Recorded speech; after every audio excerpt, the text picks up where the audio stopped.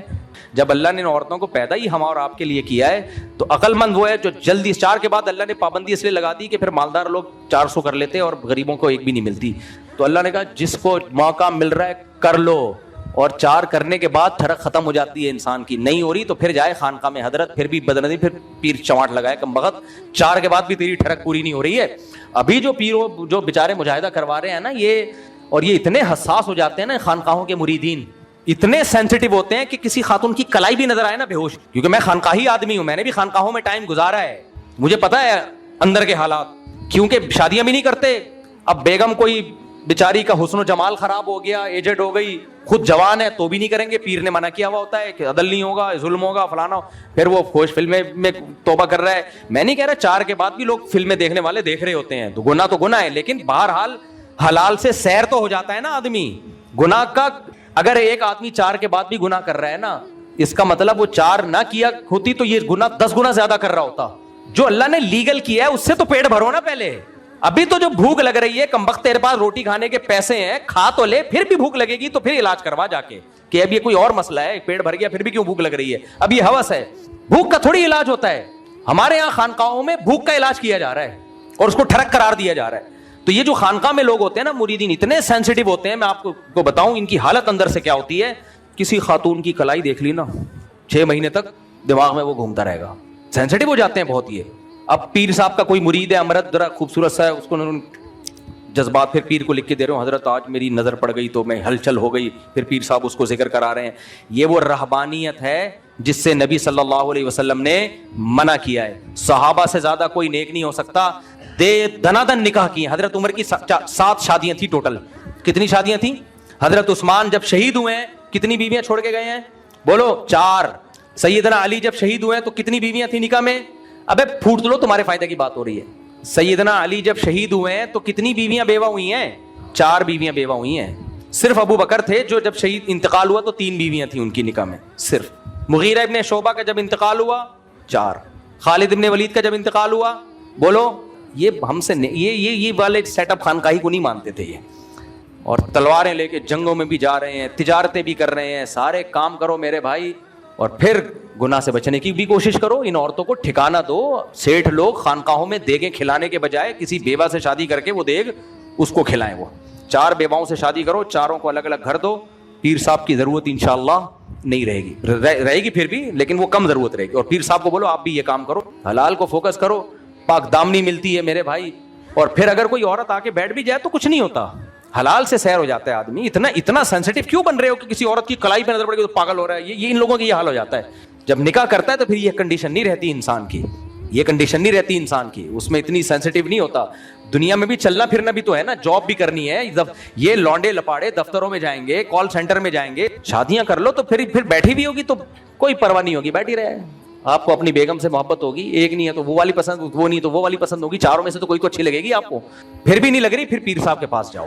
تو اس لیے پیروں کو بھی چاہیے اپنے آپ پہ بھی رحم کرو, شادیاں کرو. اپنے آپ کو جس عذاب میں ڈال دیا ہے نا آپ لوگوں نے, اور اس عذاب سے نکلو گا. میرا خیال آپ کو جی تکلیف ہو تو بیوی کو ہو, پیر کو نہیں ہونی چاہیے تکلیف, بیگم کو ہونی چاہیے, وہ سمجھ میں آتا ہے. آپ جا رہے ہو, آپ مجھے بہت غم ہو رہا ہے کہ آپ جا رہے ہو. مجھے لگ رہا ہے 4 شادیوں کی بات سن کے آپ فوراً جا رہے ہو کہ بھی فوراً کرتا ہوں میں. چلو اللہ, پھر کبھی آئیں گے. کون؟ ہاں اچھا آ جا بھائی, بیٹا شکایت لگائے گا اماں کو, آپ 4 شادیوں کا بیان سن کے آ رہے ہیں, ان سے مصافحہ کر لو. السلام علیکم جناب, کیا حال ہے؟ خیریت سے؟ طبیعت ٹھیک؟ چلیں جی اللہ خوش رکھے. آپ کیا پوچھ رہے ہیں مشکات بھائی؟ ابھی ایک یوٹیوبر ہے, ان کی وائف نے ایک پوسٹ لگائی ہے, اس میں انہوں نے یہ کہا کہ اگر 4 شادیاں ضروری ہوتی تو حضرت آدم علیہ السلام جب تنہا تھے تو ہوا ایک بیوی کے طور پہ بھیجی. اگر ضرورت ہوتی تو 4 بیویاں بھیجتے تاکہ ایک مرد کے لیے 4 بیویاں ہوتی. اور دوستوں کا گروپ بھی نہیں بنایا کہ دوستوں میں جائیں حضرت آدم علیہ السلام. حضرت آدم علیہ السلام کی جو صرف ایک بیوی تھی نا, اس میں حکمت تھی تاکہ تمام انسانوں کا باپ بھی ایک ہو اور ماں بھی ایک ہو. یہ حکمت تھی. اگر آدم علیہ السلام کی زیادہ بیویاں ہوتی تو پھر ہم سب ایک ماں کی اولاد نہ ہوتے. تو مساوات پیدا کرنے کے لیے اللہ تعالیٰ نے آدم علیہ السلام کی صرف ایک بیوی رکھی, لیکن ان کی اولادوں کو اجازت دے دی کہ جتنی چاہے شادیاں کرو. یہ تو اسلام نے آ کے 4 میں بند کیا ہے, ورنہ اسلام سے پہلے 4 سے زیادہ کی اجازت تھی. سمجھ میں آ رہی ہے بات؟ تو یہ آدم علیہ السلام میں حکمت تھی جس کی وجہ سے اللہ نے ان کو ایک بیوی دی ہے, کیونکہ انا خلقناکم من ذکر و انثی, قرآن کہتا ہے ہم نے ایک مرد اور ایک عورت سے پیدا کیا ہے. بیویاں زیادہ ہوتی ہیں آدم علیہ السلام کی تو پھر ہم کوئی کسی ماں کی اولاد تو پھر آپس میں لڑائی جھگڑے ہوتے ہیں. صحیح ہے. باقی بار بار میں کہتا ہوں, ہاں وہ عامل تو رہ ہی گیا بیچارہ, بس جلدی سے مختصر سمیٹ دیتا ہوں بات کو. تو اللہ تعالیٰ نے مجھ سے یہ دین کی خدمت لی ہے, اس میں مجھے فخر ہے کہ کئی عورتوں کی شادیاں ہوئی ہیں, اتنی دعائیں دے رہی ہیں, اور خود بھی اپنے آپ کو عذاب سے نکالو, شہوت کے عذاب سے نا, غیر ضروری مجاہدوں سے نکاح کرو, حلال میں تسکین مل جائے گی. اچھا بعض لوگ یہ کہتے ہیں تو مزے کے لیے شادی کر رہے ہیں, کوئی بات نہیں, مزے کے لیے نہاری جب کھا سکتا ہے اپنے پیسوں سے تو مزے کے لیے شادی بھی کر سکتا ہے. کیا خیال ہے؟ مزے کے لیے 12 انڈے کھاتے ہو آپ کتنے ڈیلی؟ ویسے انڈے سے بہتر کوئی غذا نہیں ہے, میں آپ کو بتا دوں. انڈے کو ہم لوگ بہت ہلکا لیتے ہیں, انڈے کو ہلکا نہیں لیا کرو. انڈے سے چوزا بننا ہوتا ہے, تو چوزے سے مرغی, تو مرغی میں جو کچھ ہے اکیلے ایک انڈے میں اللہ نے رکھا ہے وہ سب کچھ. تو اس لیے ہاف بوائل انڈے پھوڑ دیا کرو طبیعت سے, اور انڈا نقصان نہیں دیتا, یہ 6 7 8 انڈے کچھ نہیں کہتے اگر روٹی چاول نہ کھائے جائے. خیر, تو یہ جو اللہ نے مجھ سے کام لیا ہے نا, یہ شادیاں وادیاں, یہ میں اس کو بہت بڑا کام سمجھتا ہوں. اس میں بہت ساری عورتوں کے گھر بسے ہیں, بہت ساری عورتوں کے گھر بسے ہیں. اگر وہ ان بیچاریوں کو تو پیروں نے یہی کہا ہوا تھا کہ اور یہ کرو, ڈپریشن میں جا رہی تھی, زنا میں جا رہی تھی, اللہ نے کروا دی ان کی شادیاں. اور دوسرا کام جو عاملوں کے خلاف میں بولتا ہوں نا, اللہ تعالیٰ شاید مجھے اس پہ بخش دے. اللہ کہے تیرے اعمال میں اور تو کوئی نیکی نہیں تھی, تو نے جو ان فراڈیوں اور بغیرتوں کے خلاف جو بولا ہے نا, اور 1 نمبر عاملوں کے خلاف بولا, میں نے 2 نمبر کے خلاف تو لفٹ ہی نہیں کراتا میں, چاہے وہ دیوبندی ہو چاہے وہ ریونڈ کا مقیم ہو. اللہ تو اسی پہ شاید مجھے بخش دے کہ ان بغیرتوں کی جو تو نے چترول لگائے ہیں نا, مذہب کے نام پہ یہ الو بناتے ہیں. تو یہ حکیم طارق چغتائی کے خلاف میں نہیں بولتا, آپ تو خود نام لے کے پوچھتے تو میں بول دیتا ہوں. میں تو سب کو ایسا سمجھتا ہوں, سب کو ایسا سمجھتا ہوں. تو یہ تو سارے ایک ہی جیسے ہوتے ہیں. تو یہ تو اللہ اتنا خوش ہوتا ہے, اللہ کہتا ہے کوئی ایک تو ہے جو ان بغیرتوں کے پول پٹیاں کھول رہا ہے. اور یہ مذہب کا لیبل نہیں لگاتے تو میں بولتا بھی نہیں. بہت سارے دنیا میں فراڈی, ہم کوئی سب کے خلاف تھوڑی بولیں گے. یہ لوگ مذہب کا لیبل لگا کے, دیکھو پیر و مرشد یا روحانیت کسے کہتے ہیں؟ آپ کو گناہ چھڑوائے, آپ کے دل میں اللہ کی محبت ڈلوائے. یہ جن چڑیل بھوت بھگانا کوئی روحانیت نہیں ہے, پادری لوگ زیادہ کر رہے ہوتے ہیں. ہندوؤں میں یہ چیزیں زیادہ ہیں, پادریوں میں جاؤ وہ یہی کر رہے ہوگے, تمہارے پر آسیب ہے, جن چڑا رہا ہوں, چڑیل بھگا رہا ہوں. یہ کوئی روحانیت نہیں ہے, یہ روحانی سینٹر کھول کے بیٹھے ہوئے ہیں. اچھا میرے بوئی, اس لیے میں خانقاہ کا آدمی ہوں, مجھے پتا ہے صوفی اندر سے بڑا زرخیز ہوتا ہے. یہ کسی وظیفے سے ٹھیک نہیں ہوتے, یہ اللہ نے رکھے اس لیے تاکہ نہ چاہتے ہوئے بھی عورت کو اپنے نکاح میں لاؤ, اس سے نسل بڑھاؤ, اس کی کفالت کرو, اس کو بھی خوش رکھو, خود بھی خوش رہو, اس کو خاندان ملے. یہ اللہ نے ہمیں جو نیوکلیئر پاور دی ہے اس لیے دی ہے, یہ پاور کچلنے کے لیے نہیں دی ہے ہمیں. سمجھ میں آ رہی بات؟ ہاں, اس کا ایک لیگل وے ہے, ایک انلیگل ہے. لیگل ہے نکاح, اور انلیگل ہے فوش فلمیں دیکھنا, بد نظری کرنا, اور جو 2 نمبر طریقے آپ چل رہے ہیں. آپ کی مہارت عملیات وظائف کے میدان میں اور طب نبوی میں بالکل زیرو ہے. آج کوئی بہت تپا ہوا ہے, سارے الٹے سوال پوچھ رہے ہیں. بس یہ آخری سوال لے لیتے ہیں میرے بھائی. کہہ رہے ہیں جی مفتی صاحب آپ کی مہارت عملیات اور وظائف کے میدان میں اور طب نبوی میں بالکل زیرو ہے. یہ جن کی مہارت ہے نا ان کی بھی زیرو ہے, کوئی علم ہی نہیں ہے, تو اس میں مہارت کیا ہوگی؟ علم ہی نہیں ہے تو یہ مہارت کیا ہوگی؟ جن کی مہارت ہے ان کو ذرا میرے سامنے 2 منٹ کے لیے لا کے بٹھاؤ, میں دیکھ لوں گا کتنے پانی میں. سمجھ میں آ رہی ہے بات؟ مثال کے طور پر میں کہوں کہ مجھے وظائف میں بڑی مہارت ہے, ایک مثال دے رہا ہوں, میں بھی دعویٰ کر دوں, اور میں ان کو کہوں کہ آپ کے بال آپ کے بڑے بال ہیں, آپ ڈبل کروانا چاہتے ہو تو سورہ بقرہ کی آیت نمبر 326 256 دفعہ پڑھو. پھر میں آپ سے کہوں کہ آپ وزن کم کر, آپ کم کرو تو غائب ہو جاؤ گے, آپ وزن بڑھانا چاہتے ہو تو سورہ نور کی آیت نمبر 345 463 دفعہ پڑھو. پھر میں ان کو یہ بتاؤں, پھر میں ایک بندے کو بولوں کہ سرسوں کا تیل یہاں لگاؤ, پھر یہاں لگاؤ, پھر ناف میں لگاؤ. ان سب جگہوں پہ جب سرسوں کا تیل لگاؤ گے تو اس سے 78 بیماریوں کا علاج ہوگا. میں یہ کہوں گا, لوگ کہیں گے ایکسپرٹ ہے, مہارت ہے. پھر کوئی عقل مند میرے خلاف تقریر کرے, یار یہ مفتی صاحب کیا کہہ رہے ہیں, اس کی کیا دلیل ہے؟ اور لوگ اسے کہے بھائی مفتی صاحب کو ان عملیات میں مہارت ہے, آپ کو نہیں ہے تو آپ کیوں بول رہے ہو؟ تو وہ کیا کہے گا, مفتی صاحب کے کوئی عملیات میں مہارت ہے, اس کی کیا دلیل ہے؟ کہے گا دلیل یہ کہ یہ وظیفے بتاتے ہیں. یہ کوئی دلیل تھوڑی ہے. ایسے تو بہت سے حکیم, جعلی حکیم نسخے بتا رہے ہیں, حکیم نہیں ہوتے. دلیل یہ ہوتی ہے کہ کیا پڑھا ہے آپ نے, کہاں سے پڑھا ہے, اس کا کوئی کورس کہاں ہے, نصاب کہاں ہے اس کا. کہتے ہیں جی تجربوں سے سیکھا ہے. کون سے تجربے کیا آپ نے ساری زندگی؟ کچھ لوگ کہتے ہیں اس کے وظیفوں سے کچھ لوگوں کو فائدہ ہوا ہے. اس کی کیا دلیل ہے یہ ان وظیفوں سے فائدہ ہوا ہے؟ جتنے بھی دنیا میں مسائل ہیں, بہت سے لوگوں کے مسائل تو ٹھیک ہونے ہی ہوتے ہیں, وہ اپنے کھاتے میں ڈال دیے ہوتے ہیں. تو یہ وہی ہے, کوئی علوم ہی نہیں ہے یہ بھائی. تو اس لیے اللہ کا شکر ہے زیرو ہے اس میں. اور میں کہہ رہا ہوں میں زیرو ہوں نا, آپ تو پڑھے لکھے ہو, آپ ان عملیات کر کے مجھے نقصان پہنچاؤ نا. کیا خیال ہے بھائی؟ ہم زیرو ہیں عملیات اور وظائف میں, آپ تو وظیفوں کے ماسٹر ہو, آپ کو تو پتا ہے کہ کون سے وظیفے سے کس کو کیا نقصان ہوگا. میں یہاں بیٹھا ہوا ہوں, ساری چڑیلیں, جنات, بھوت, روحانیات, عملیات, فلیتے پلیتے, جادو ٹونے کرو میرے اوپر, میں بیٹھا ہوا ہوں. ہماری بات 20 سال سے یہ میں چیلنج کر رہا ہوں, کمبخت ایک بال میرا نہیں گرا سکے. کچھ بال میرے گرے تھے, وہ بھی ہیئر ٹرانسپلانٹیشن کے ذریعے آ گئے واپس. تھوڑے سوال گرے تھے, وہ بھی اس لیے نہیں گرے, تو چاریاں بھی تو اتنی کی ہیں, تو بال بھی نہیں گریں گے تو اب کیا ہوگا. کیا خیال ہے. پھر بھی اللہ کا بڑا فضل ہے, ان کے عملیات فلیتے پلیتوں کی وجہ سے 51 سال کا ہو گیا, سر کے سارے بال کالے ہیں میرے ابھی تک اوریجنل. اتنے وظیفے یہ میرے خلاف پلیتے فلیتے. اور آپ کے ایک عامل نے مجھے بولا کہ اصل میں تیرے پہ اثر اس لیے نہیں ہوتا کہ تو خود وظیفے پڑھ کے حصار کھینچتا ہے. میں نے کہا ہم تو زیرو ہیں بھائی اس فیلڈ میں, وظیفوں کی فیلڈ میں. خود ہی یہ لوگ کہتے ہیں کہ اس کو وظیفوں کا کیا پتا. تو جو عملیات میں زیرو, وہ کیا عملیات میں, یہ ان کے یہ ہے ہی نہیں ہے, بیکار لوگ ہیں. ان کو صبح شام گالیاں دو, جنت میں جاؤ گے. اس لیے میرے بھائی آپ تاریخ چوتھائی کا نام نہ لیا کرو, تاکہ میں نام لے کے رد نہ کروں. آپ لوگ خود ہی نام لے کے بلوا رہے ہوتے ہو, تو میں تو ہول سیل کے حساب سے عاملوں کو برا بلا کہتا ہوں. آگے کہہ رہے ہیں کہ جی طب نبوی میں بھی آپ بالکل زیرو ہے. طب نبوی کوئی طب نہیں ہے, یہ بھی ایک منجن ہے. فزکس سے نبوی کبھی سنا آپ نے؟ میتھ نبوی کبھی سنا؟ بولو نا بھائی. محمد صلی اللہ علیہ وسلم سید الانبیاء کا ٹاپک میڈیکل سائنس ہے ہی نہیں. سید الانبیاء صلی اللہ علیہ وسلم کا ٹاپک اخلاقیات ہے. تمام پیغمبروں کا ٹاپک کیا ہوتا ہے؟ اخلاقیات. اب کچھ حکیموں نے کیا کیا ہے, اپنی پروڈکٹ کو بکوانے کے لیے حدیثوں کا سہارا لیتے ہیں. وہ یہ بھی مذہب کا غلط استعمال ہے. یہ جو حکیموں میں طب آئی ہے, یہ تو طب یونانی ہے, یہ یونان سے آئی ہے, یہ یونان سے آیا. یہ جیسے میڈیکل سائنس انگریزوں سے آئی ہے نا, تو یہ تو یونان سے, یہ تو غیر مسلموں کا علم تھا. پھر مسلمانوں نے لیا تو بہت ترقی کر دی اس میں, بڑے بڑے حکیم دنیا میں گزرے, اب بھی موجود ہیں. نبی صلی اللہ علیہ وسلم سے ہمیں میڈیکل سائنس کی چند ہدایات ملتی ہیں بس. وہ ہدایات بہت زبردست ہدایات ہیں. کم کھاؤ, جب تک بھوک نہ لگے کھاؤ نہیں. کلونجی کے بارے میں شفا, قرآن میں شہد کے بارے میں ہے.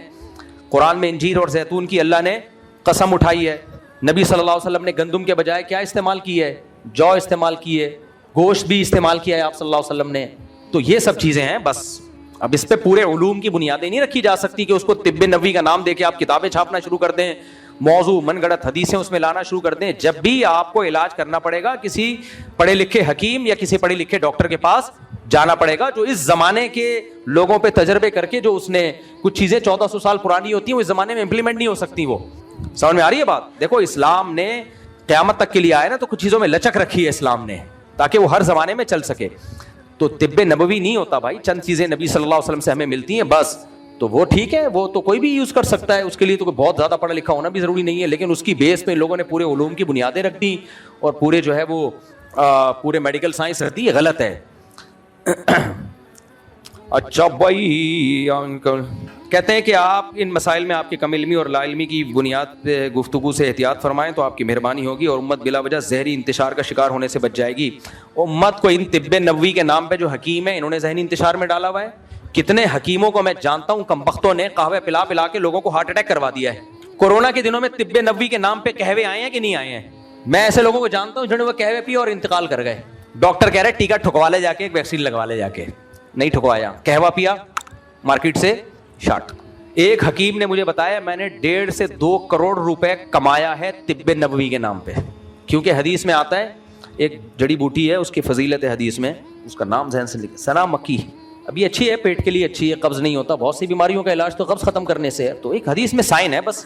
اب اس کو کیسے استعمال کرنا ہے, کب استعمال کرنا ہے, کہ اس بیماری میں یہ تھوڑی کہتے ہیں ہم نے یہ کیا جب کرونا آیا تو ہم نے پھر وہ سنا مکی کے پاؤڈر بنا کے لوگوں کو قہوے پلائے. کہہ رہے 1.5 سے 2 کروڑ روپے میں نے کمایا ہوگا اس دوا سے. لیکن جن کو پلائے ہیں نا ان کی رپورٹ نہیں طلب کی, کیونکہ ان کو لگے موشن. اور بیماریوں میں آپ کو موشن لگ گئے تو ایک دفعہ کا موشن تو ٹھیک ہے جی, پیٹ صاف ہو گیا. 2-3 دفعہ میں موشن تو ویسے ہی آپ کا امیون سسٹم ختم, اور کووڈ کا حملہ تو ایسے پہ کم ہوگا یا زیادہ ہوگا. طب نبوی کے نام پہ ان کے جنازے ہو گئے. حکیم صاحب 1.5-2 کروڑ روپے الحمدللہ کما لیے انہوں نے. تو بلڈ پریشر کا علاج بھی ان کے پاس, فلانے کا علاج بھی ہے, فلانے کے ڈاکٹر پاگل ہے یار اتنی. آپ کو پتہ ہے جو ریسرچ ہوتی ہے نا جب نئی میڈیسن پر, میڈیکل کروڑوں اربوں روپے خرچ ہوتے ہیں ایک میڈیسن پہ, کروڑوں اربوں روپے. اس کے بعد جا کے مارکیٹ میں اس کو لانچ کیا جاتا ہے. تو ذہنی انتشار کا شکار ان لوگوں نے کیا ہے.